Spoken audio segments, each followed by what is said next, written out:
Na kwa hivyo na ninashukuru Bwana kwa vile yeye amenifanya ndani yangu. Mimi ninajua sijasimama hapa kwa sababu ya wema wangu, Bwana apewe sifa. Lakini nimesimama hapa na Mungu amedumisha nguvu zangu kwa sababu yeye angali ananipenda. Bwana apewe sifa. Haleluya. Wewe uko hapo kwa sababu Mungu angali anakupenda. Bwana apewe sifa.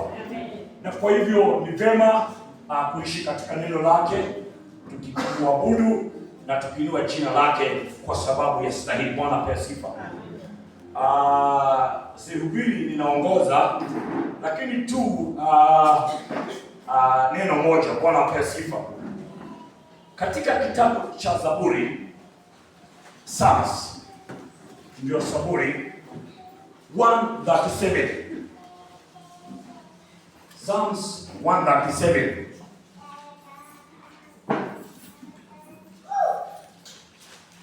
Bwana apewe sifa.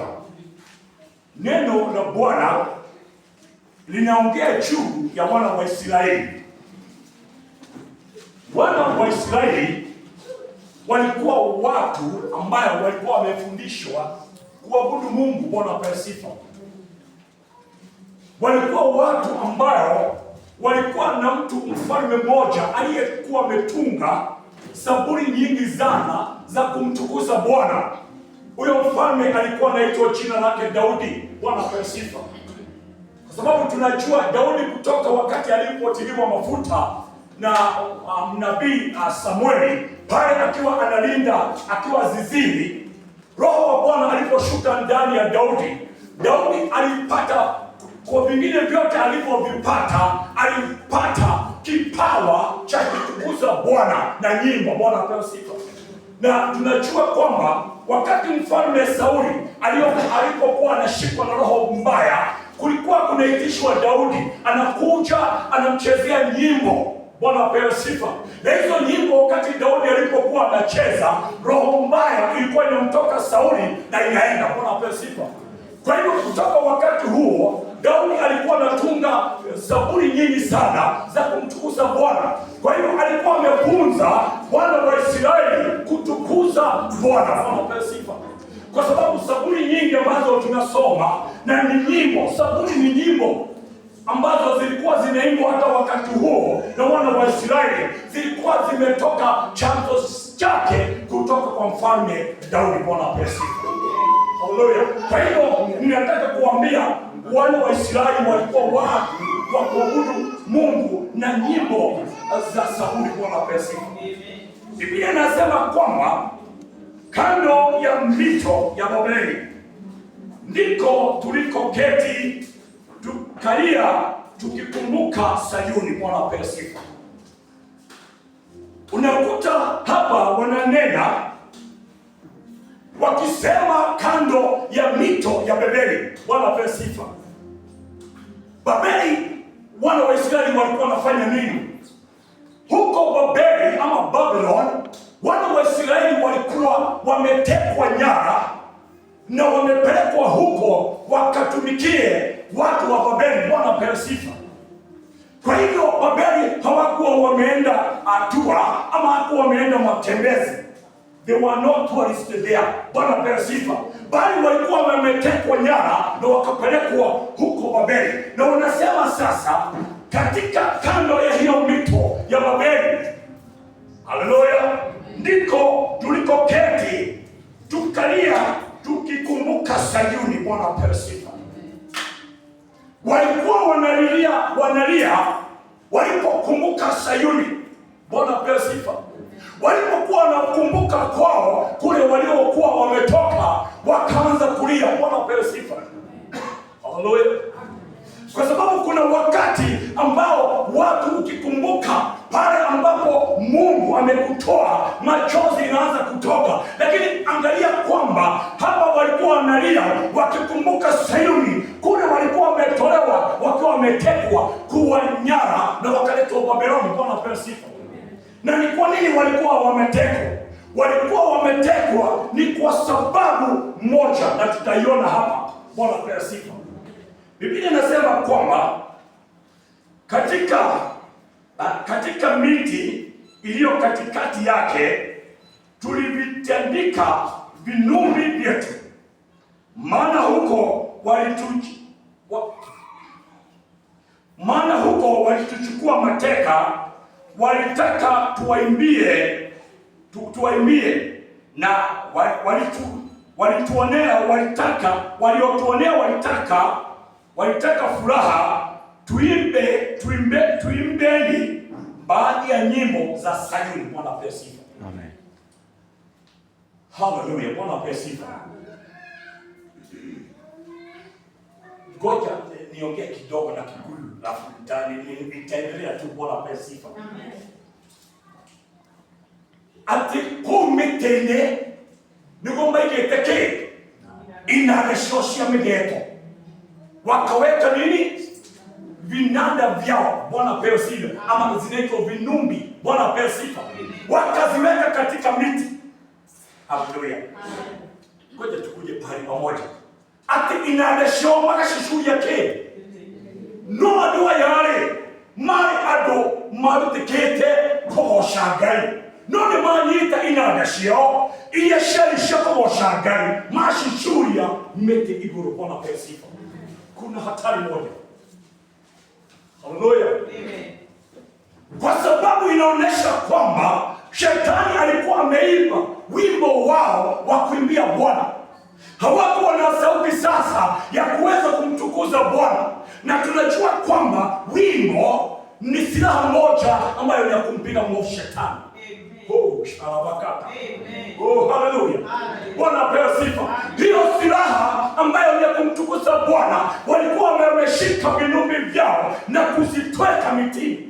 Kwa hivyo kuna kitu kimoja, Shetani alikuwa ameimba wimbo wao, amekuwa amenyakua wimbo wao wa kumtukuza Bwana. Kwa hivyo ndio maana unaona kwamba walikuwa wametekwa yao, kwa sababu ndani yao hawakuwa kumtukuza Bwana. Bwana apewe sifa. Amen. Haleluya. Amen. Bwana apewe sifa. Haleluya. Shetani kile anafanya hata wakati huu ambao tuko ni kwamba katika roho za watu wengi Shetani ameiba. He has stolen neyete wimbo wako wa shaka ndini witu. Hallelujah. Bwana apewe sifa. Amen. Dirani yikana mahinga Maria modo habiaga ne todo wako leo roho wa Ngai ugathio kinaga wimbo wako wa shaka. Bwana apewe. Na wimbo wako wa shaka ndio kinaga modo na modo wa witu gotire ngo ingihota gukuhiriria ushimariata tokingera ibabota matekelebota hey aboshana na mata. Oh, haleluya. Mwathani ahera moshi kwa nyebo shakosha Ngai ila Daudi arutanete ila Daudi yeye roho wa Ngai arutanete na ikaniko nishayetwo thini wa bari ya Israeli. Bwana ahera moshi na nikyo mashuretie ginya inada ciao. Mwathani ahera moshi na makauga atĩrĩrĩ tũtiringainĩra Ngai tũrĩ bũrũri wa ũgeni. Haleluya. Thĩinĩ wa bũrũri wa ũgeni kana tũrĩ bũrũri-inĩ wa ũgeni wagĩrĩirwo gũkorwo wĩna rwĩmbo rwa Ngai waku. Mwathani ahera moshi na nĩgetha ũhote gũtoorania mũndũ na mwarĩ wa Ithe witũ nĩ wagĩrĩirwo gũkorwo wĩna rwĩmbo rwa Ngai waku. Mwathani ahera moshi no ciana cia Isiraeli rwĩmbo rwa Ngai wao nĩ rwaigĩtwo thĩinĩ wao. Mwathani ahera moshi. Haleluya. Mwathani ahera moshi. Theni ya Mathayo mirongo ĩna Zaburi 40. Bwana apewe sifa. Hebu tuangalia mimi nimesema sirudi. Zaburi 40 inasema nini? Psalms 40.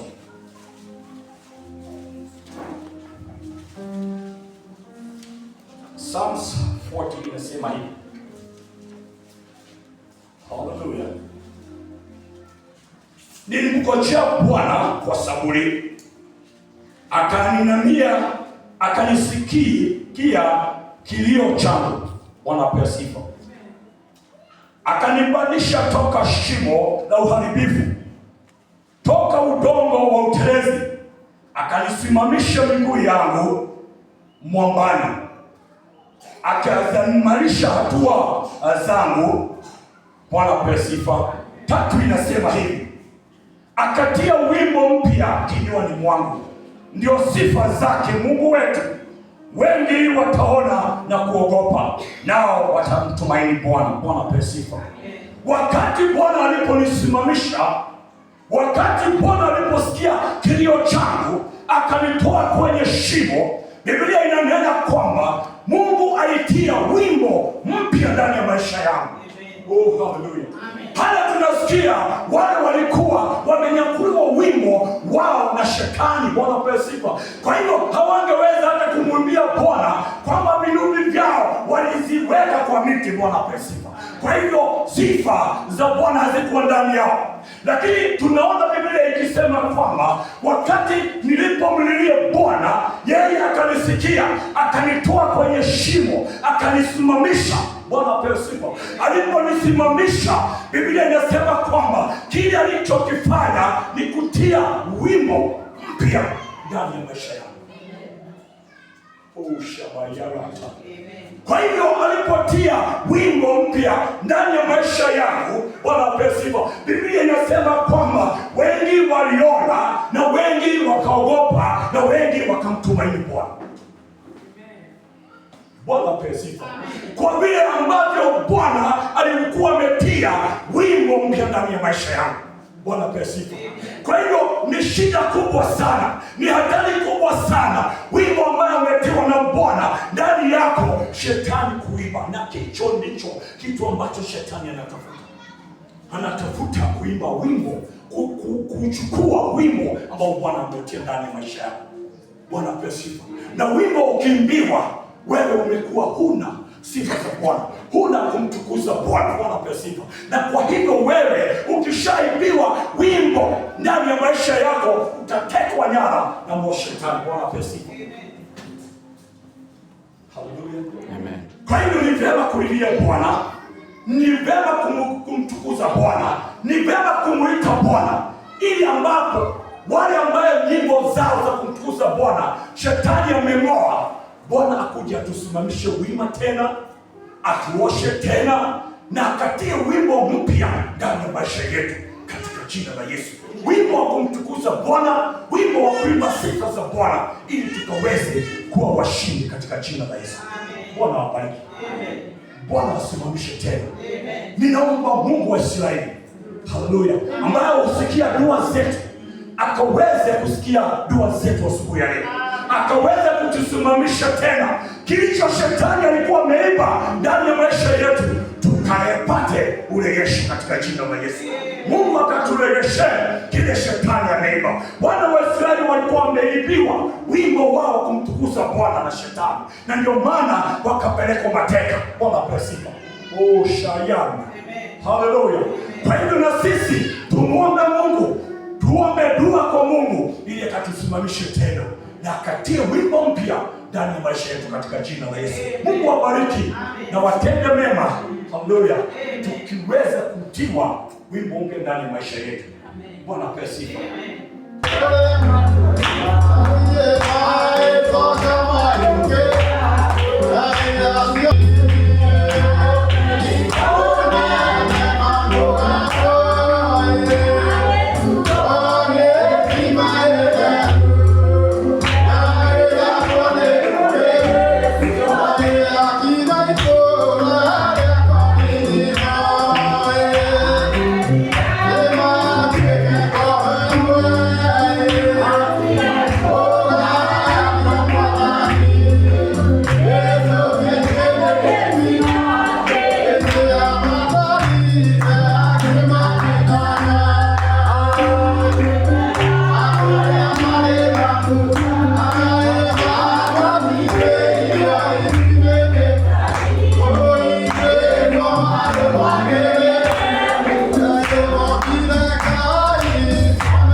Haleluya.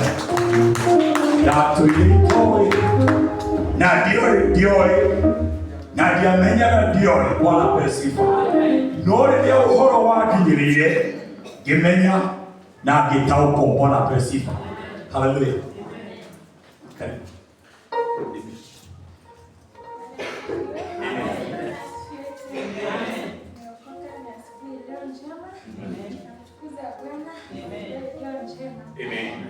Uzima na uhai. Nashukuru Mungu. Tutaimba. Tupige makofi. Mungu wa neema. Mungu wa neema. Haleluya. Mungu wa neema. Mungu wa neema. Kwa upendo Mungu wa neema. Mungu wa neema. Haleluya. Mungu wa neema. Mungu wa neema.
Kuna wale walitamani kufika lakini hawakufika.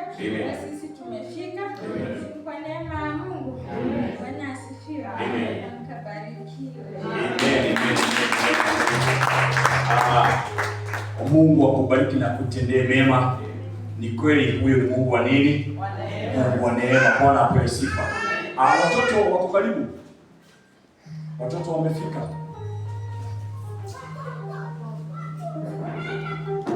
Watoto waliniambia wakasema girls have a song and a memory verse, I think. Yes.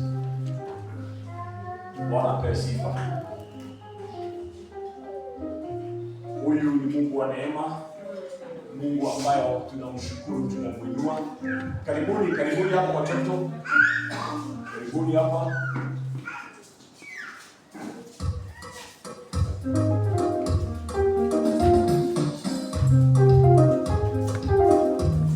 Nilifurahi waliponionyesha nini? Nyumba ya Bwana. Bwana apewe sifa. Haleluya. Nani atakushika microphone? Karibu. Haya. Praise God. Amen. Praise God again. Amen. My name is Grace Jerry Maura. Praise God. Amen. Praise God again. Amen. My name is Kayla Mutani. Praise God. Amen. Praise God again. Amen. My name is Karen Makuni. Praise God. Praise God again. Amen. My name is Grace Moore. Praise God. Amen. Praise God again. Amen. My name is Precious Sanjiro. Praise God. Amen. Praise God again. Amen. My name is Patrick Jana. Amen. And we have a song in the memory verse. Amen.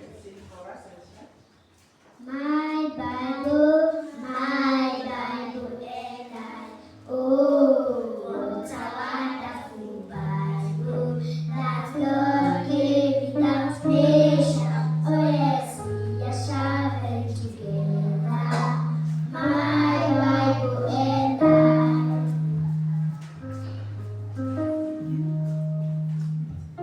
John 3.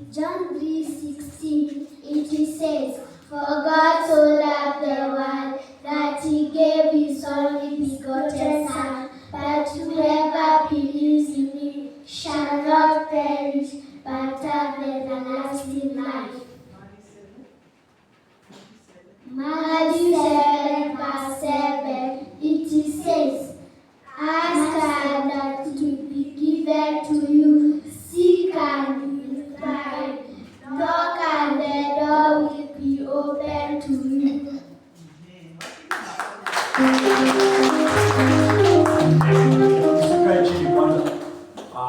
How was your vacation? It was good. When are you going back to school? On Tuesday you're going back to school. So you have only tomorrow. Okay, let's pray. Baba, katika jina la Yesu tunakushukuru, tunainua jina lako takatifu, Bwana majeshi. Ni asante kwa sababu ya watoto walikuwa Baba nyumbani kwa wiki moja mzima. Bwana, umewalinda, mkono wako umekuwa pamoja nao. Wakirudi shule siku ya Tuesday, mfalme mwema Baba, ukae pamoja nao, wakae watoto wa kupendeza Bwana, wakasikize walimu Bwana, na wakatii amri zote za shule, na ni katika jina la Yesu Bwana tunaomba na kuamini. May you be blessed in Jesus name. Amen. Hallelujah.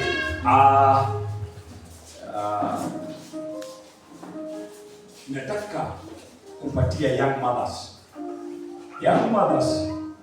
Hii mwaka sijaona kama mmekuwa mmetokezea, na tumesema ni wakati wa kurejeshewa wimbo mpya ndani yetu. Bwana apewe sifa. Ni wakati wa kurejeshewa nini? Wimbo mpya ndani ya maisha yetu. Bwana apewe sifa. Ili tukamsifu Bwana, tukamtukuze katika jina la Yesu. Young mothers. Si wewe unajijua you are a mother and you are young. Bwana apewe sifa. You are in between the older mothers and the those young generation. Hallelujah. Karibu. Where is your mother? See your mother? Okay. Karibuni. Nataka kuwapatia wimbo moja na mtu mmoja atoe ushuhuda. Nani atashika hii kipaza sauti? Nani atashika hii?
Young mothers, na Mungu akuwe pamoja nanyi katika jina la Yesu. Bwana apewe sifa. Hii kanisa najua ni ina wazee. Bwana apewe sifa. Wazee, nataka kuwapatia wimbo. Wazee wa kanisa hii, Bwana apewe sifa. We don't have wazee hapa. Na nataka kuwastaki kwa nyinyi. Wakija hapa nitawastaki. I must. Nitawastaki kwa nyinyi. Tujeni hapa. Ni lazima niwastaki. Karibuni. Bwana apewe sifa. Unajua wewe Mungu akitaka kuamka. Mimi nimeitisha wazee. Nimeitisha wazee. Nikisema wamama, hebu wamama wamkeni. Sasa naitisha wazee. Bwana apewe sifa. Naitisha nani? Wazee, karibuni hapa. Na wazee nataka kuwastaki kwa nyinyi. Ni wastaki. Hawa wazee wamekataa ushirika. Wamekataa nini? Ushirika. Mama Jerry, unakataza baba Jerry kuja sasa ni usiku? Mimi ni baba yako. Ngoja kidogo. Unamkataza kuja? Namtayarisha nakataa. Amen. Unatayarishwa na unakataa. Kwa hiyo nimesema aliwasikia. Baba, Mama Daudi, unakataza achia maneno kuja kanisani. Jumapili. Hata hakupoke. Wakatubu hawako, Mama Ngoi hayuko. Basi, nani yuko? Wakalela yuko wapi? Hayuko. Bwana apewe sifa. Hallelujah. Wamimu mama, unakataza wamimu kuja. Lakini mimi najua wamimu unakuwa kazi. Kwa hivyo hiyo mimi nataka kutoa ushuhuda wa huyu. Hawa wazee wamekataa kuja ushirika. Nani? Huyu ndio zaidi. Kwa hivyo mimi nimewastaki. Kwa hivyo mimi najua Saturday tutakuwa hapa saa 1. Bwana apewe sifa. Hapana, sitapatia mtu. Saa 1 tutakuwa hapa Saturday kwa sababu hiyo ndio siku yetu ya nini? Ya ushirika. Mimi nimesema kwa sababu kama singewastaki ingekuwa inanikula. Na sitaki inikule, nataka initoke. Bwana apewe sifa. Kwa hivyo wazee, ndugu, ushirika wetu ndio Saturday kuanzia saa 1 hadi saa 2. Bwana apewe sifa. Kwa hivyo kuje. Mimi utanikosa hapa. Hiyo siku. Bwana apewe sifa. Wazee ndio wapatia wito. Unaona ameanza kutoa kaibuti kwa sababu jasho imeanza kuja. Amen.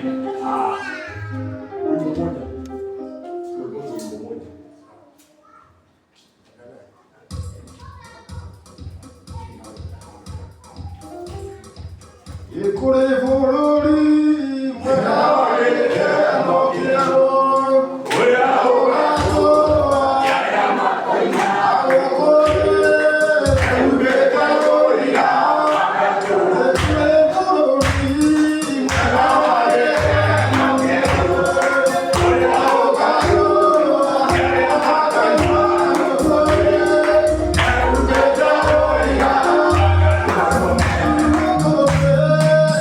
Amen.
Sitaki kupatia mzee yote shuhuda hata mrefu.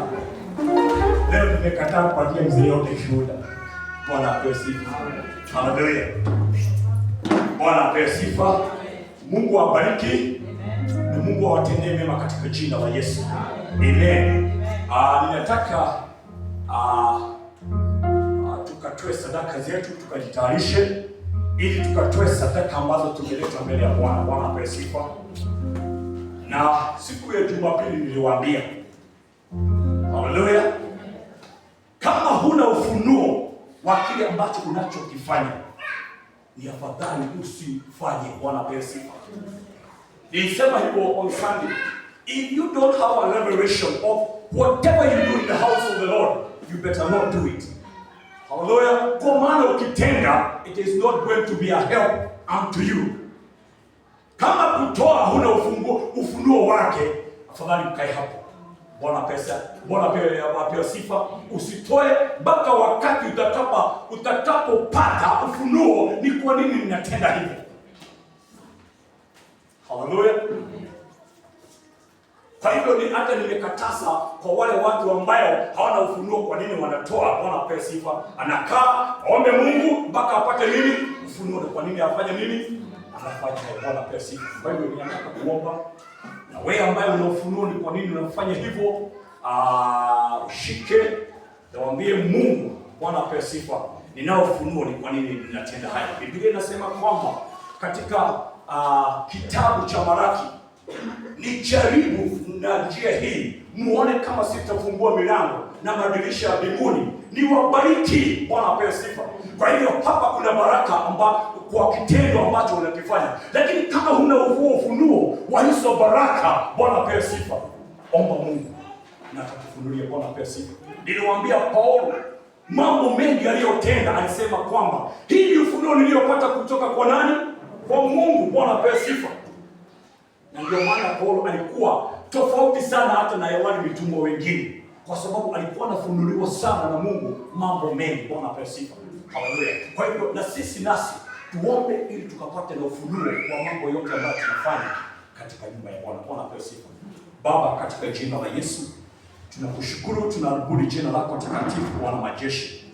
Baba, tunapokuja Baba kutoa sadaka Bwana, Baba iwe umetufunulia Bwana kwamba kuna baraka kwa kufanya hayo Baba tunayofanya Bwana. Ukatufungulia milango na madirisha ya mbinguni Bwana. Ukatubariki, kubariki kazi zetu, kazi yote ya mikono zetu kazibariki, mabiashara zetu kazibariki. Kule tumeajiriwa Baba tukapate kibali machoni kwa wale wametuajiri, Mfalme mwema. Tunaomba baraka zako na neema zako ziwe pamoja nasi. Na ni katika jina la Yesu Bwana tunaomba na kuamini. Amen. Bwana awabariki. Wimbo kambio.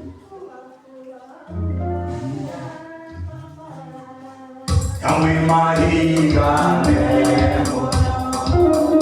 wako nyumba yake ya Mungu nje na Mungu yometuli kwa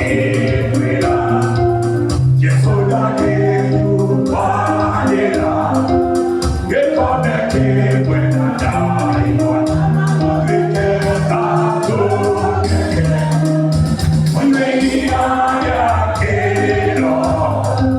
moshamyo tukiwa Yesu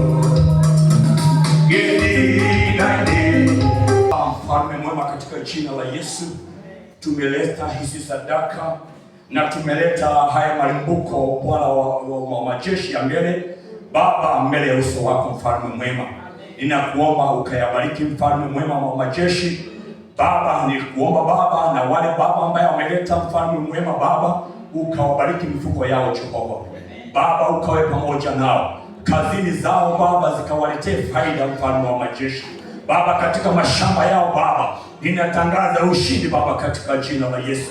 Katika kazini mwao mfalme mwema, ninatangaza ushindi mfalme wa majeshi. Ninawafungulia milango na madirisha ya mbinguni Bwana, wakapate baraka zako Bwana, zikawe tele ndani ya maisha ya Bwana. Ukazibe Baba mitego yote ya shetani Bwana, ili ukawafungulie baraka za mbinguni, na ni katika jina la Yesu Baba ninaomba na kuamini. Baba, atakayekuja Baba mbele ya hekalu Bwana, ili Baba akaje kutupatia mkate wa siku ya leo Baba, nimemleta mbele ya uso wako Bwana. Ninakuomba Baba, malaika wako na Roho wako Mtakatifu akawe pamoja naye Jehova Chini Baba, malaika wako wakamwinulie juu mfalme mwema, ili maneno yatakayetoa ndani ya kinywa chake Bwana yakawe maneno ambayo yametiwa na Roho wako Mtakatifu Jehova, ya kujenga na ya kusimamisha kanisa Baba, na ni katika jina la Yesu Baba ninaomba na kuamini. Amen.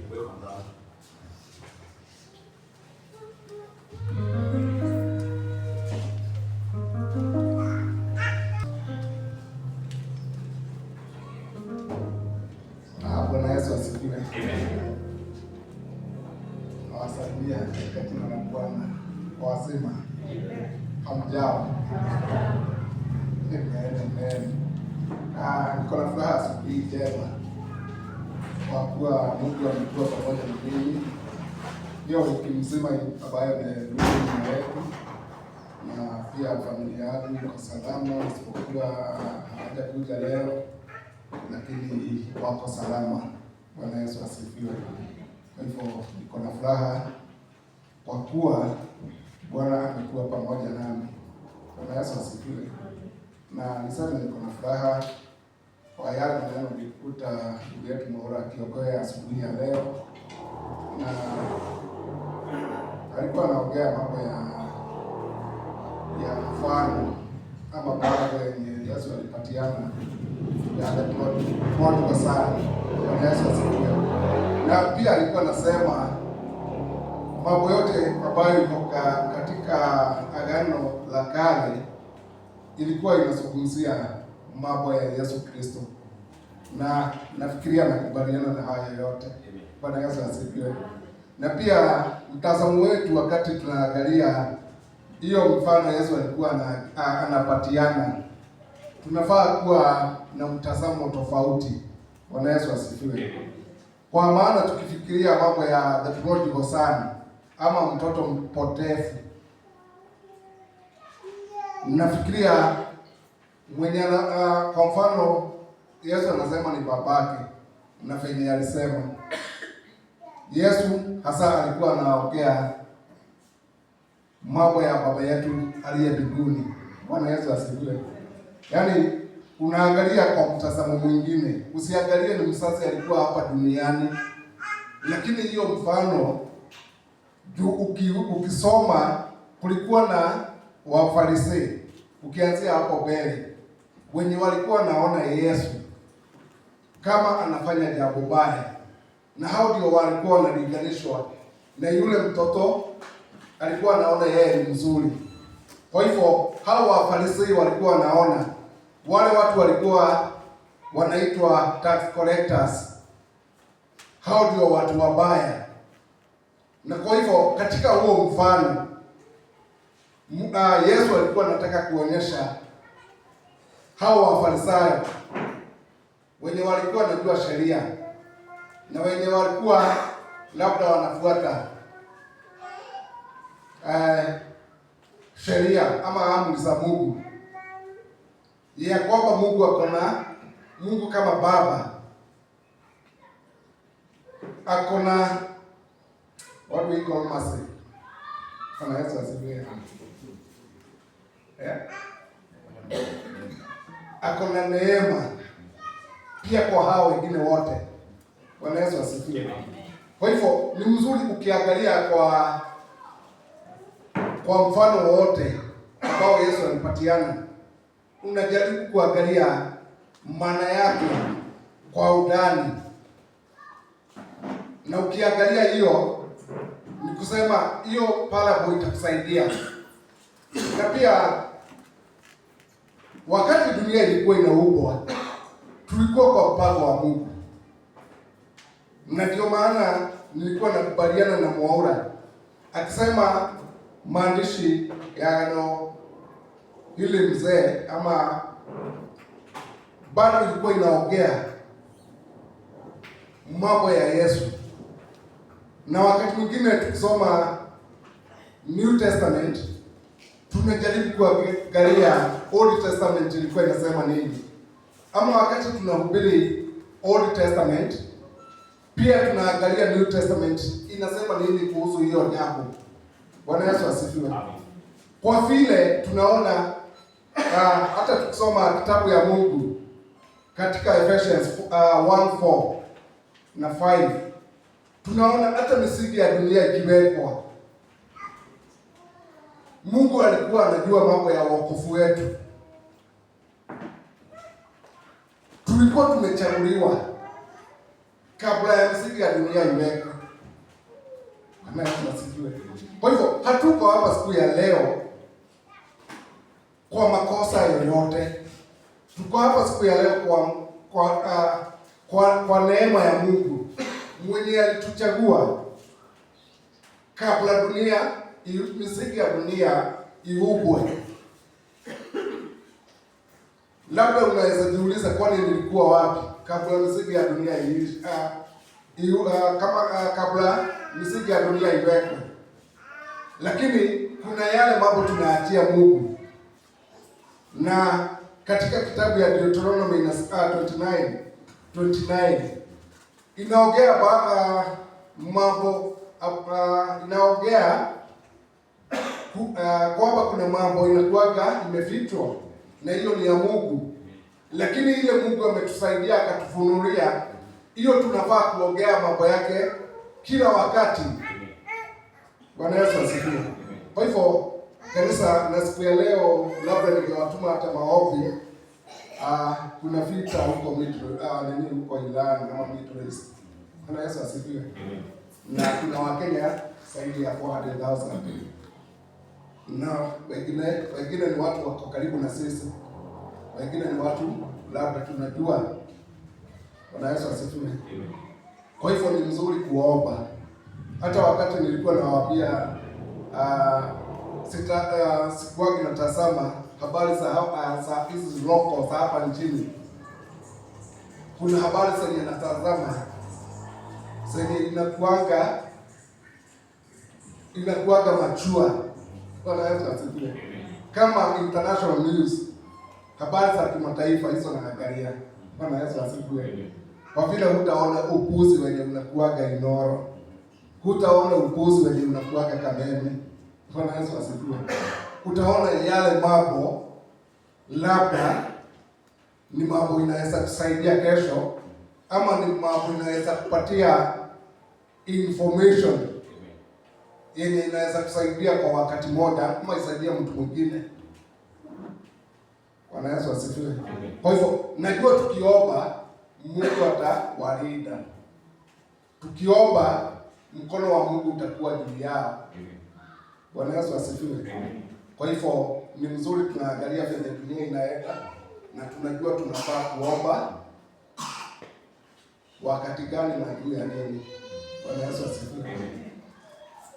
Katika Galatia ama Galatians 6:2 maandiko inasema tubebe mizigo ya kila mtu abebe huyo mwingine mzigo, na tukifanya hivyo tutakuwa tumetii sheria ya Kristo.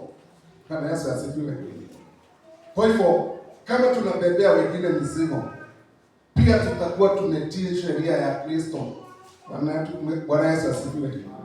Na labda naweza waambia ni mzuri kusoma Biblia yote, na ndio ujue mahali tunatoka. Wakati tunaongea mambo ya sheria ya Musa, wakati tunaongea mambo ya sheria ya Roho, na hapa tunaona kuna sheria ya Kristo. Bwana Yesu asifiwe. Na sitaki kuingilia hiyo, labda inaweza kuwa ni habari ni mahubiri tatanishi kidogo. Bwana Yesu asifiwe. Kwa hivyo siku ya leo nilikuwa nataka tuone neno la Mungu lenye liko katika kitabu ya First Peter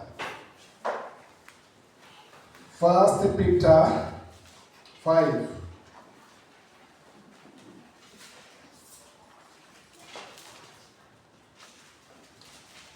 Leo nataka tusome mambo ya mkono wa Mungu ambao uko na nguvu. Nilikuwa nasoma mambo ya mkono wa Mungu, nasikia watu wakisema kwa wimbo, mkono wa Bwana nimeuona.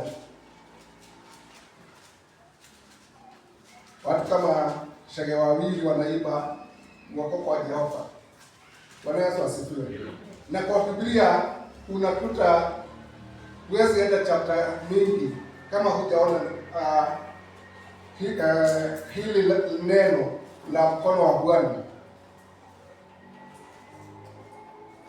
Na wakati mwingine unaweza jiuliza, kwani hii Biblia inakuwaga na mambo mengi namna gani? Kwa maana tunafaa kufuata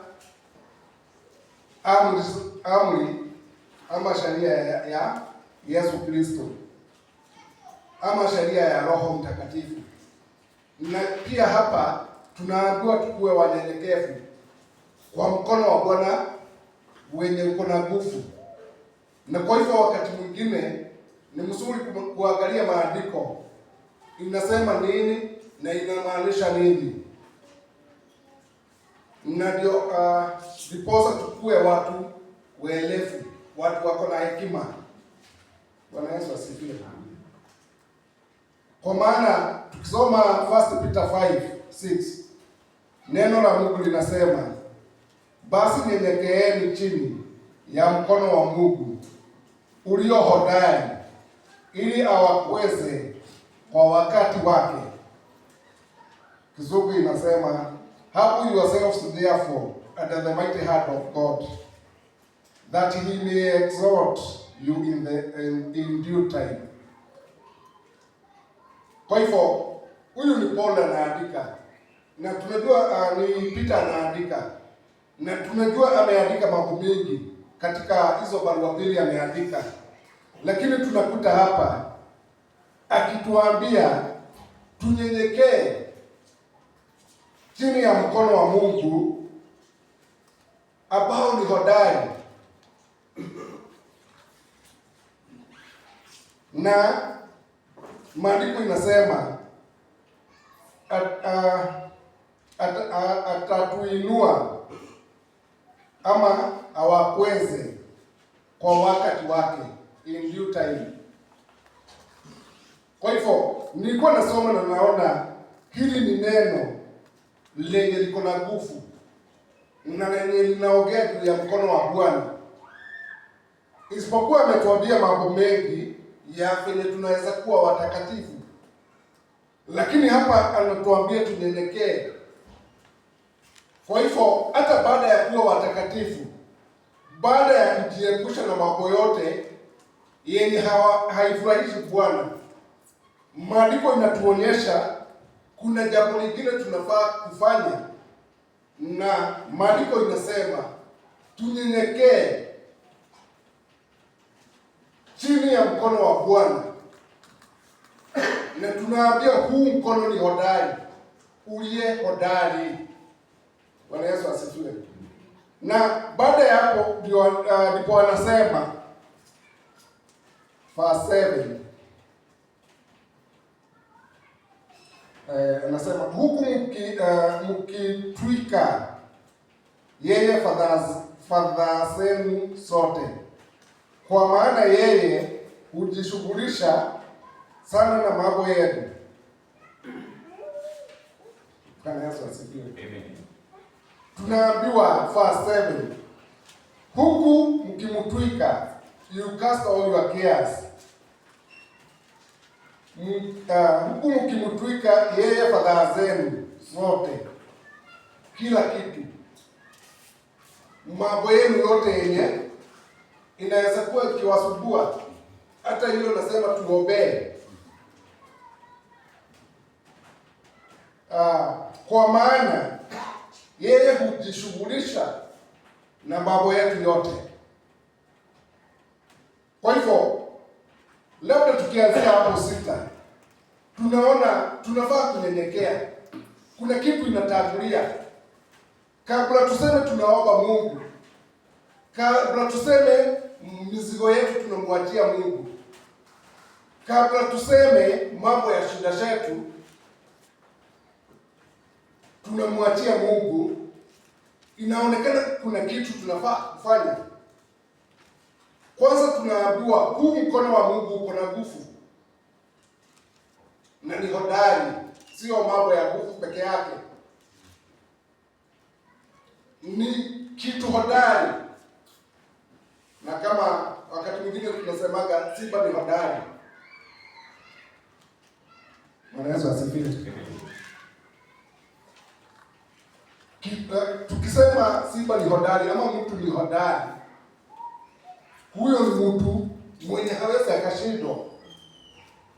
Huwezi kuwa hodari juu tunaona labda uko na nguvu, umeinua kitu ya kilo mingi, umebeba kunia 2 saa boga, lakini ile jambo unafanya yenye uwezi ukashindwa, watu wanaweza sema wewe ni hodari. Na kwa hivyo ile kitu tunafaa kunyenyekea chini yake, sio mambo yote, sio kila kitu. Hatujaambiwa tukue tunanyenyekea kwa serikali, haujaambiwa uende ukanyenyekee kwa mtu fulani. Huyu mtu anaweza kuwa na nguvu, lakini huyu mtu sio hodari. Lakini hapa tunaambiwa tunyenyekee chini ya mkono wa Mungu wenye ni hodari. Alafu baada ya hapo tunaambiwa ile mashida yetu, ile jambo tuko naye,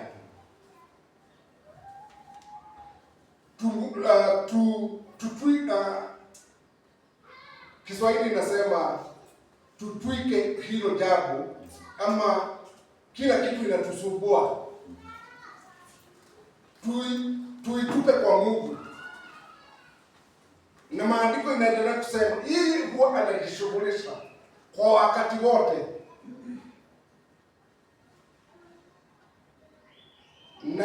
na sisi wale tumenyenyekea.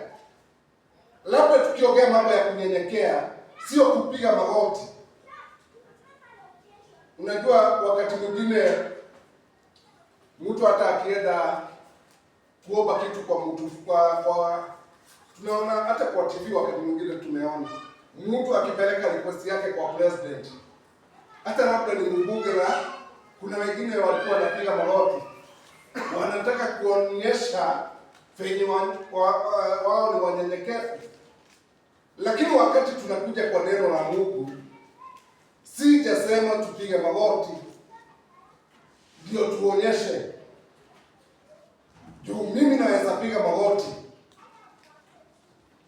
lakini hiyo sio ishara ya kuonyesha mimi nimenyenyekea. Hata nikijishika hivi sio ishara ya kuonyesha nimenyenyekea. Bwana Yesu asifiwe. Sijui tukue watu wa kiroho ama wa kimwili. Bwana Yesu asifiwe. Kwa vile kuna mambo mingi tunafanyaga, hata wakati labda napatikana na makosa mahali nafanya kazi, hata kulia naweza lia, nionyeshe kama mimi ni mnyenyekevu. Na hujawahi ona mtu anajua kunyenyekea kama mwenye ameshikwa akiwa ametenda dhambi. Huyo hata machozi yanakujaga haraka. Bwana Yesu asifiwe. Hapo naongea mambo ya hapa duniani. Tukienda kwa Mungu tukilia, hiyo iko sawa kabisa. Lakini nataka kuwaonyesha sio mambo ya ile kunyenyekea tunaweza fikiria. Lakini wakati maandiko inasema tunyenyekee, Paulo alikuwa anajua tunaweza nyenyekea kwa njia mengi.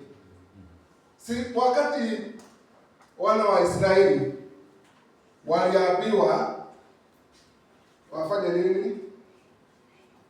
Waliambiwa mambo ya kula wasafi, waende wakamuone Mungu. Bwana Yesu asifiwe. Si walienda wao wenyewe wakafua maguo zao, wakaoga, wakaenda wakiwa watu wasafi. Lakini Mungu hakuwa anamaanisha usafi wa mwili kama usafi wa roho. Kwa hivyo wakati tunaongea mambo ya kunyenyekea, ni mambo ya kutii Mungu. Bwana Yesu asifiwe. Hata ukifanya jambo gani na hutii maandiko ya Mungu, hutii usemi wote wa Mungu, hutii penye Kristo alitufunza, ama penye manabii walinena, ama mitume walisema, ama neno lote lenye limeandikwa katika kitabu la Mungu, na tunaambiwa neno ni Yesu Kristo. Bwana Yesu asifiwe.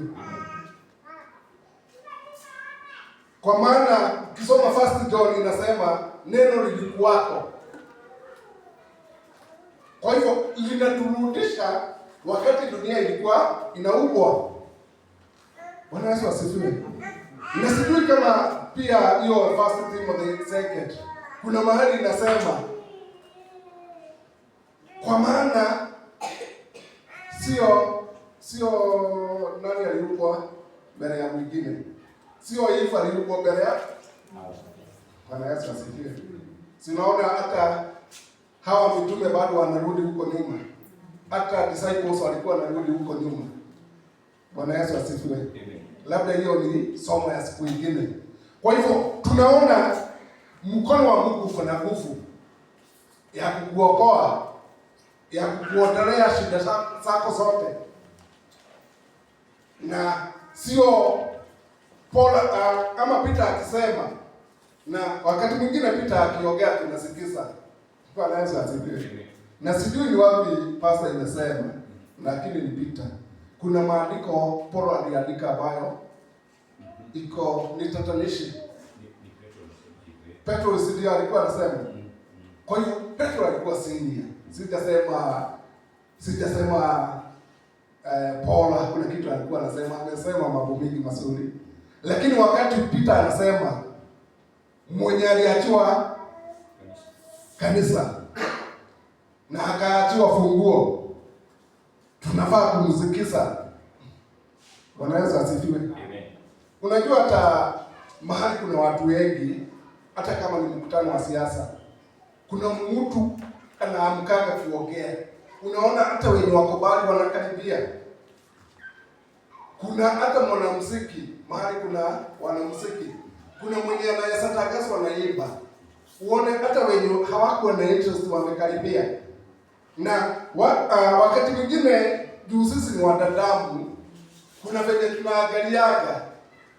Unaweza angalia labda Isaya akiongea, sio venye nabii kama Zekaria alikuwa anaongea. Bwana Yesu asifiwe. Kwa hivyo nataka kusema hili ni neno liko na nguvu. Na pia tukiangalia hata mwenye amenena ni mtu alikuwa ameachiwa kanisa.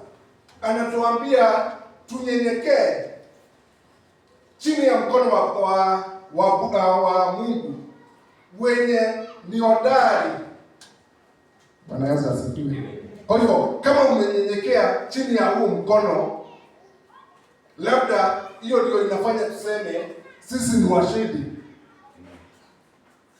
kwa maana huo mkono ni hodari, na tunaambiwa baada ya kufanya hivyo, we cast all our cares to God. Tumpatie. Kukasti ni kutupa, ni kama kutupa literally. We cast all our cares to God. Bwana Yesu asifiwe. Kwa hivyo kama mimi ni daktari wa neno, ukuje kwangu, mimi nitakuuliza shida yako iko namna gani, unaniambia. Sinaweka zile macho ine sana sana, asiweka nateremsha kidogo, nakwambia umenyenyekea chini ya mkono wa Bwana, na niambia ndio. Bwana Yesu asifiwe. Kwa hivyo sitakwambia uende kanisa kuitana manini, na hii mashida yako basi itupia Mungu, kwa maana pale kwa prescription na kwa pia First Peter 5:6. Bwana Yesu asifiwe. Umenyenyekea chini ya nini? Ya mkono wa Mungu wenye uko na nguvu. Ukisema ndio, ukisema la, kwanza na kupatia rifaa. Bwana Yesu asifiwe. Uende ukanyenyekee chini ya huo mkono. Na tunasema kunyenyekea ni kutii. Alafu mashida yako ndio utapelekea Mungu. Bwana Yesu asifiwe. Ama neno la Mungu linadanganya? Tukiambiwa tupelekee mashida yetu Mungu, neno linadanganya? Si ni ukweli? Si neno la Mungu liko hai? Kwa hivyo ni kutii, ni kunyenyekea ama kutii. Na huo mkono wa Mungu mwenye uko hodari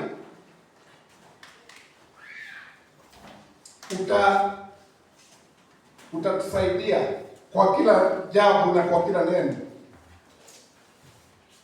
Ukisoma katika kitabu ya Mitume, tunaweza ona mkono wa Mungu ukifanya judgment.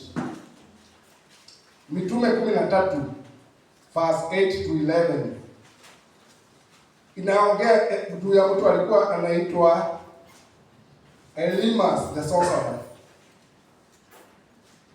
Kama maandiko inasema, but Elymas the sorcerer opposed them and he tried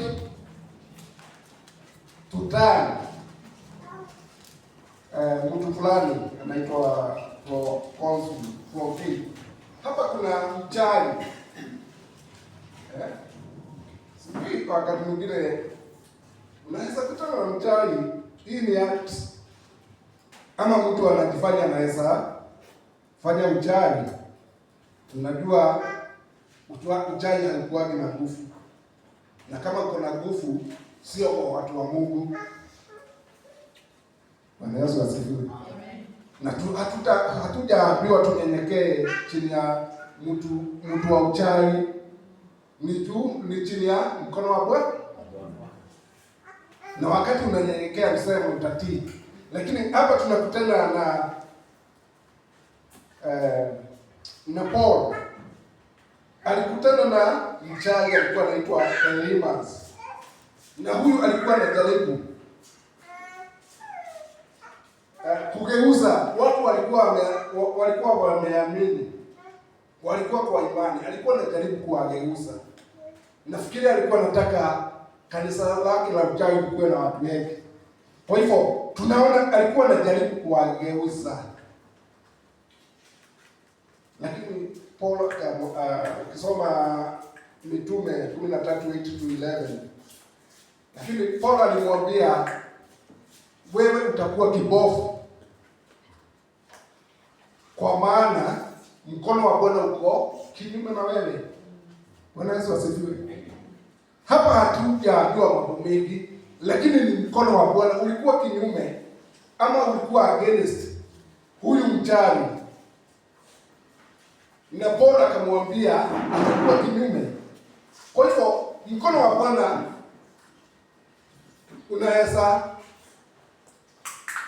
unaweza leta judgment ama hukumu juu ya mtu. Hiyo ni jambo ya kwanza. Kwangu ni jambo la 9, lakini nimeanzia kwa New Testament. Na pia tukisoma katika Mitume 11:20-21 tunaona kama tukisoma inasema, some of them from Cyprus and Cyrene went to Antioch and began to speak to Greeks, also telling them about the good news about the Lord. Na tunaambiwa mkono wa Bwana ulikuwa juu ya hao watu, walikuwa wameenda kuhubiri huko Kurene na huko Cyprus na huko Antiokia, na watu wengi wakaokoka ama wakamkubali Mungu juu mkono wa Mungu ulikuwa juu ya hao watu. Yaani tukisema mambo ya mkono wa Mungu wenye uko hodari, tunamaanisha kila kitu unafanya kinafanikiwa kama unatii, kama unanyenyekea. Matunda ndio haya. Kama unakutana na mchawi, tunaona Paulo akikemea mchawi na akimwambia mkono wa Bwana uko against, uko kinyume na yeye na atakuwa kibofu. Sasa hapa ni contrary. Tunaona kuna Wakristo walikuwa wameenda kuhubiri huko Kurene, huko Cyprus na Antiokia, na watu wengi wenye walisikia wakihubiri wakamkubali Mungu ama wakamkubali Kristo. Kwa nini? Juu mkono wa Mungu ulikuwa juu yao. Sasa swali ni, mkono wa Mungu unaweza kuwa juu yako kama hujakuwa wewe ni mtu wa kunyenyekea?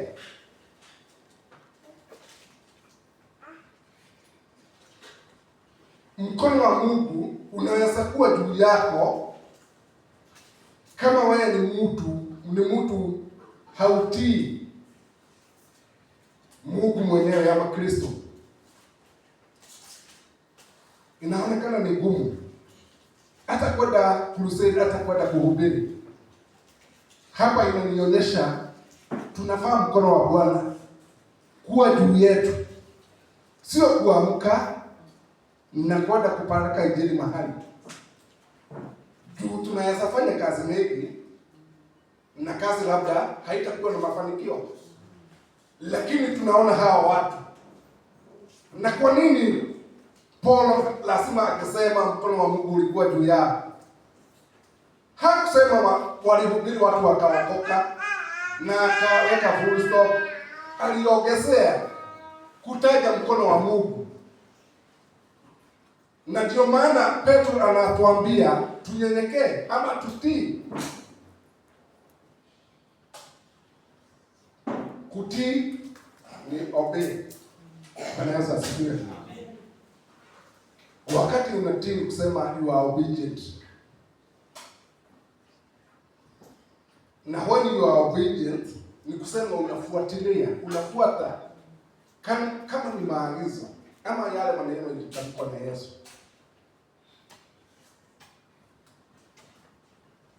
Bwana Yesu asifiwe. Kwa hivyo ni mzuri kujiuliza, ile uhusiano niko naye na Mungu, ile uhusiano niko naye na Kristo. Kwa maana tunaona kama kuna kazi utafanyia Mungu, itabidi mkono wa Mungu uwe juu yako. Kama tutaombea watu hapa wapone, itabidi mkono wa Mungu uwe juu yetu. Na kama mkono wa Mungu itakuwa juu yetu, itabidi tuwe tunatii na tumenyenyekea. Na tumesema kuonyesha tumenyenyekea ni fenye tutakuwa tunatii. Bwana Yesu asifiwe. Unajua tulikuwa tumeongea mambo ya hiyo fellowship. Sasa sijui kama tulikutia tukutii kama sisi sio hatukunyenyekea chini ya mkono wa Mungu. Tulikuwa tumeongea vizuri. Tutakuwa tunakutana Saturday. Lakini Steve mwenyewe hakukuja Saturday pili. Bwana Yesu asifiwe. Vitatu. Na labda nikiwa kwa nyumba niko na isipokuwa mmoja ndio naweza sema nilikuwa na sababu. Kingine ningekuja tu hata kama nilikuwa nimechoka. Ningeitiwa pesa. Ningekuja pia ingine baya. Bwana Yesu asifiwe. Si unaona kuna itano kwa Vera watu waende Nguruwe huko na Kimani watu wanaenda wote. Lakini siku ya Jumapili sijui ni nini. Hata nilikuwa na shindwa Young Mothers wakijiba hapa. Sasa kuna wakati niliwahesabu nikaona 16. Na sio kitambo sana. Bwana Yesu asifiwe. Na sijui ni nani hapa ni kazi. Ni Baba Jerry, ni Watoni, ni nani, sijui ni nani hapa hiyo department. Juu sisi tuko tayari kama mnatuambia tuende tukaangalie fulani. Sisi tunakimbia. Sivyo? Anaweza asifiwe. Lakini sisi hakuna mtu anatuambia fulani anafaa kwenda kuangalia. Fellowship ya wadada ifanye kitu. Tunafaa feedback. Anaweza asifiwe. Amen. Si tumesema Galatians 6:2. Tubebe mizigo ya wengine ndio tutii sheria ya Kristo. Bwana Yesu asifiwe. Hata sheria ya Kristo hatutaki kutii, hatutaki kuchukulia wengine mizigo. Na unajua mambo mengine hufai kufanya kitu kubwa. Wewe ni kuleta tu ripoti na unaondoke. Hiyo mzigo unatuwekelea. Bwana Yesu asifiwe. Hata nabii akipitia kwako, hufai kufanya mambo mengi, upatie kikombe ya maji. Kama kuna zawadi atapewa na Mungu, hata wewe utapewa kama hiyo. Bwana Yesu asifiwe. Kwa hiyo mambo mengine ni rahisi sana kwenu. Uzito inakujaga kwa sisi wenye tunafunza neno la Mungu. Juu tuko na majibu tutajibu Mungu. Bwana Yesu asifiwe. Lakini kwa hii watu hawakuji kanisa. Ukihesabu labda ni 10 na kitu. Karibu 20. Si hao walikuwa kuna wakati walikuwa 16 pastor. Hiyo ni hesabu yako. Na hapa walikuwa 4. Ni kusema hao ni 12. Tuongezee Wakalera, tuongezee Wagoge. Wasani hata hakukuja sana.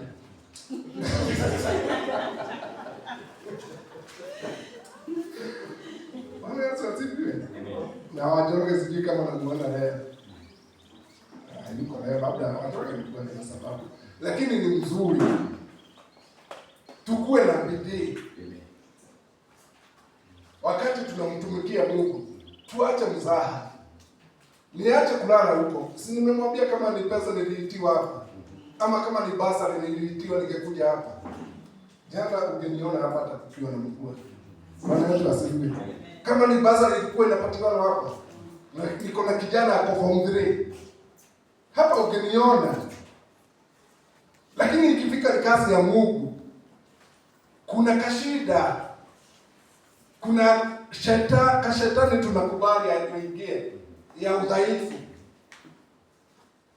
Kesho hata wakati kunanyesha asubuhi, wakati mnaamka mnakuta mvua na inakuwa hata Nairobi.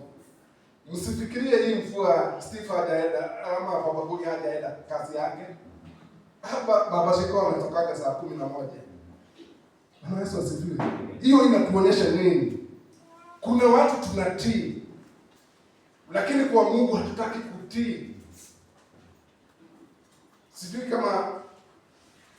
kama hiyo mfano inaingiana. Kuna ikifika ni kwa wadosi tunawatii. Hao ni binadamu. Ndio nitapata kasara na mwisho wa mwezi. Lakini kwa Mungu mwenye ako na uhai wa milele niko na shida. Naona kama nikienda ni pastor nasaidia. Naona kama nikikuja kwa kanisa niwaombee, kama ni nini nasaidia. sitaki kubeba mzigo, sitaki kutii sheria ya Kristo, sitaki kunyenyekea chini ya mkono wa Bwana. Bwana Yesu asifiwe. Sasa tunaweza jiuliza nini tunafanya? Tunangojea nani mwenye hatutaki kutii? Tunangojea tufanye muujiza namna gani? Tunangojea tutapatiwa uzima namna gani? Hata kama hiyo 1 Philippians 1:4 and 5 inasema hata misingi ya dunia ikiubwa, Yesu alikuwa ametuchagua kwa wokovu wake. Amen. Lakini huo wokovu mahali pengine tunaambiwa tufanyie wokovu wetu kazi. Tunaambiwa kama ni wokovu, hata kama ulichaguliwa kabla misingi ya dunia iwekwe, tufanyie wokovu wetu kazi. Na hatutafanyia wokovu wetu kazi kwa kulala. Hatutafanyia wokovu wetu kazi kwa kukosa kwenda ushirika ama kukuja mahali kwa kutaniko na watu wa Mungu. Bwana Yesu asifiwe. Lakini kama tunataka kuhesabiwa na Bwana,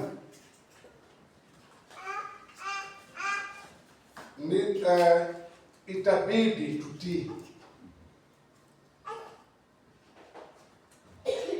Kwa hivyo tumeona kama mkono wa Bwana uko against you, utalaaniwa.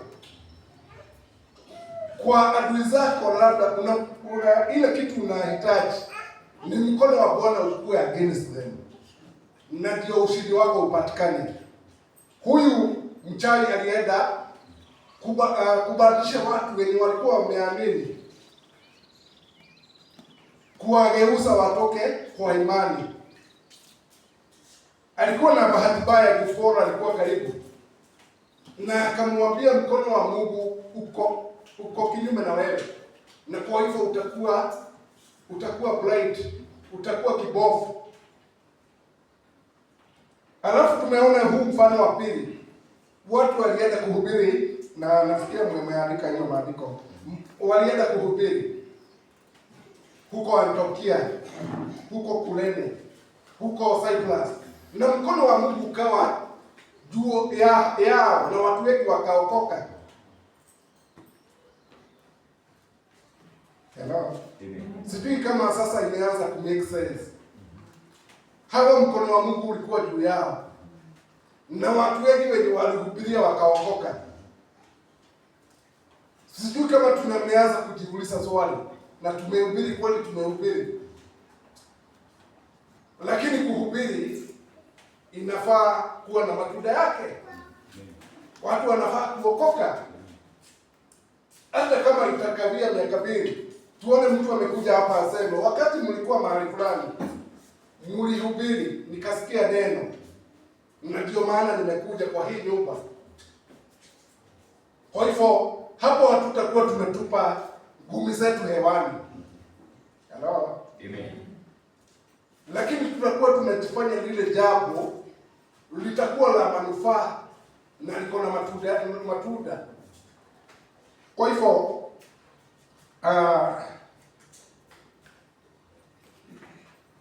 labda hata kama tunataka kufanya miujiza, kama tunataka kuona uponyaji,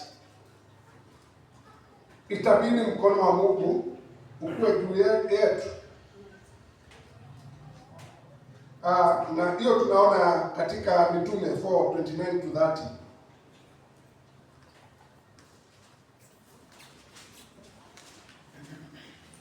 Mungu akinyoosha mkono wake, miujiza inafanyika, watu wanaponywa. Bwana Yesu asifiwe.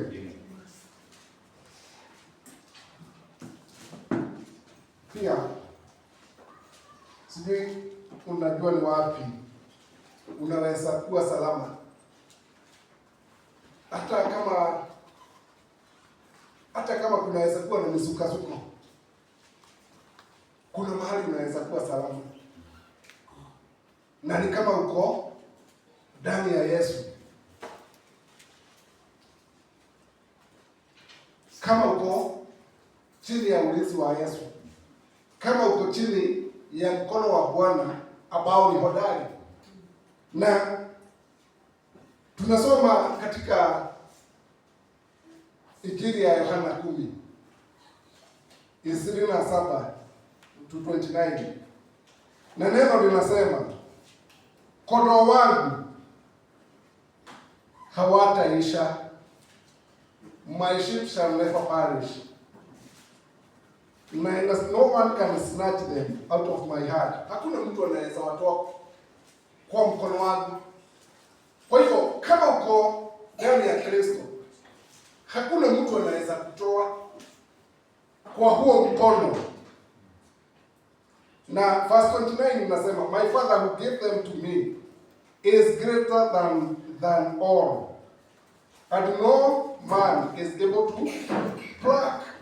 pluck ni nini? Kwani tukiongea mambo ya pluck,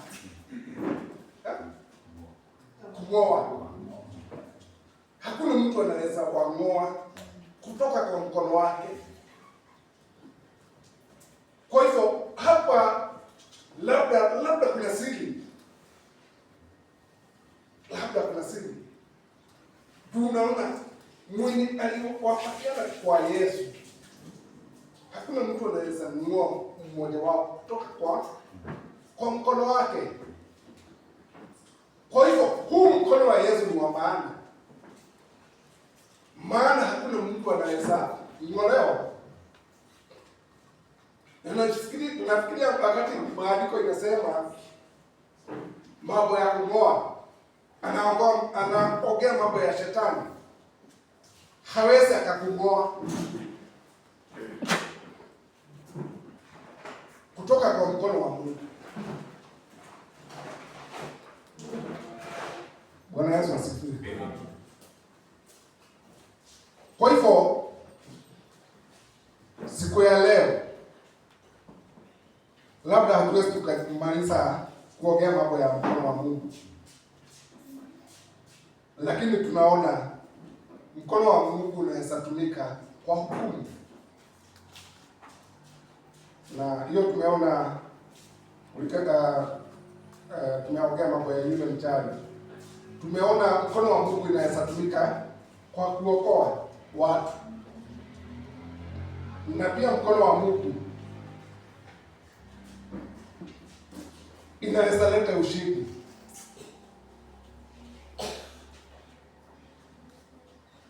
Soma katika Zaburi 98:1 inasema, tumwimbie Mungu kwa matendo yake ya ajabu, na inasema mkono wake wa kulia na mkono wake wenye utukufu itatuletea ushindi. Wanaweza ushindi unatokana kutoka kwa huu mkono.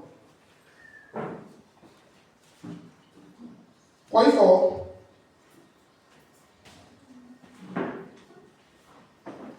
tukifanya summary ya leo, tunaweza sema mkono wa Bwana uko na wokovu, uko na deliverance, uko na uponyaji, uko na evangelism, unatupatia ushindi wa kila siku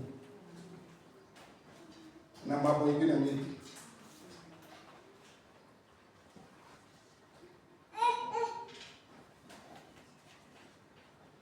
Tunaambiwa ni mkono wa Mungu ulitumika katika Joshua 4:22-26. Ni mkono wa Mungu ulitumika kukausha mto wa Jordan. Na kwa hivyo tunaambiwa mkono wa Mungu uko na nguvu ya kukausha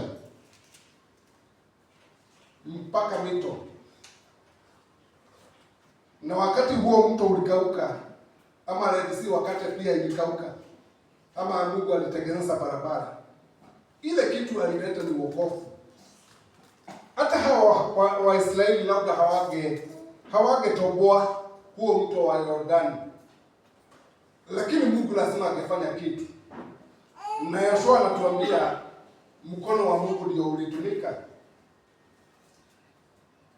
kufanya huo muujiza. Bwana Yesu asifiwe. Na ni mzuri kusoma hiyo hadithi. Juu pia kuna kitu kingine Joshua aliambiwa afanye. Kwa maana watoto wao watakuwa wanauliza siku moja maana ya jambo hilo. Kwa hivyo wakati tunasema tunaongea mambo ya neno, chukua muda, soma, fanya homework vizuri. Kukiwa na swali tuletee, tutajibu, ama Mungu atatusaidia kujibu.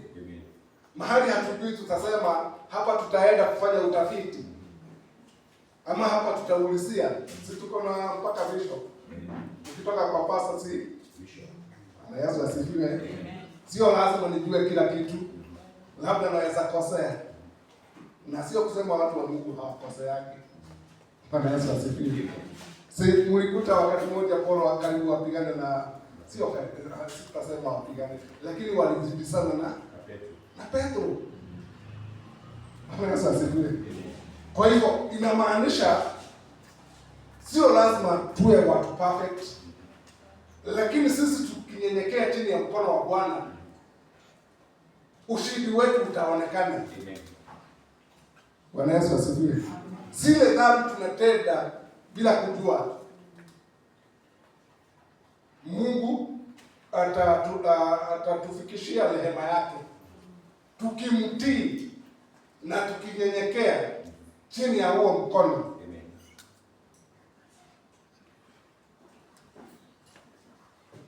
Praise God. Amen. Kwa hivyo mimi siku ya leo ningetaka labda tuwe na homework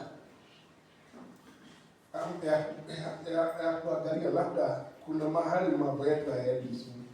Na mimi hebu nikuwe clear. Msiende mkaseme ni baba kwa alisema. Bwana Yesu asifiwe. Mimi sisemi ati kama unaomba upewe eka 5 ya shamba lazima ipatikane. Bwana Yesu asifiwe. Lakini na sisemi lazima kama unaombea visa ya kwenda majuu lazima ipatikane. Na sisemi lazima uwe tajiri. Bwana Yesu asifiwe. Najua kuna wakati mwingine tutakuja kuhubiri. Na kuna kubalika tutahubiri mambo ya prosperity gospel. Bwana Yesu asifiwe. Na nafikiria sisi hatukuagi kwa hiyo pastor. Hatukuagi. Lakini tunakuaga mambo ya usima. Uhoro wa kuingira kihuruko-ini. Amen. Hapa ni akumili. Hiyo ndio tunaweza sema ni ndio bottom line. Mambo ya salvation, wokovu. Kwa hivyo wakati nakwambia utafanikiwa, ile kitu najua huwezi kosa kitu ya kukula na huwezi kosa nafasi ya kufaa. Hiyo nayo ni neno la Mungu. Bwana Yesu asifiwe. Lakini ya muhimu utapata uhai wa milele ama uzima wa milele. Kwa hivyo kuanzia leo ni mzuri tunyenyekee chini ya mkono wa Bwana, na ni vizuri tutii chini ya huo mkono. Na tumeona mifano kadhaa, tukaona venye huo mkono uko na nguvu. Na sitasoma mambo ya Isaiah 48:12 to 13.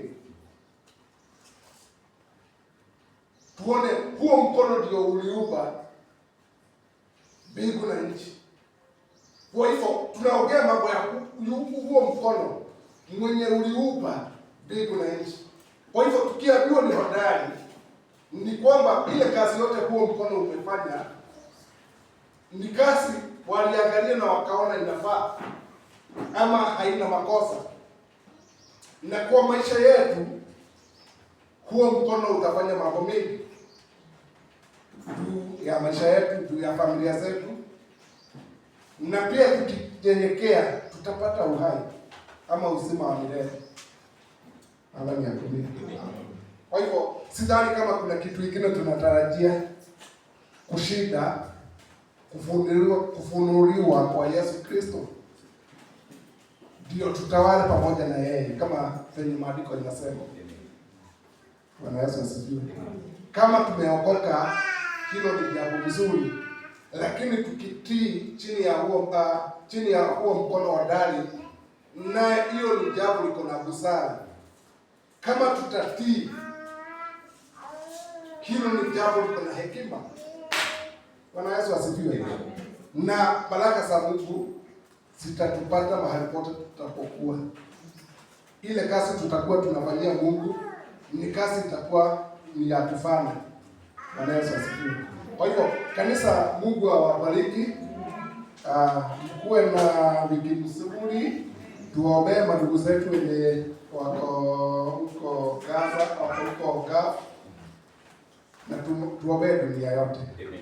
Bwana Yesu asifiwe. Ile mambo inafanyika huko labda inaweza kugusa. Haleluya. Kwa hivyo tuende kwa maombi. Kuna mambo mengi tunaweza ombea, lakini saa hii tumepewa mvua. Kama una mbegu za kupanda uende upande, lakini ukienda kwa maombi Mungu, amani, tuombee amani, tubebe mizigo, tutimize sheria ya Kristo. Na nasema mbarikiwe na Bwana.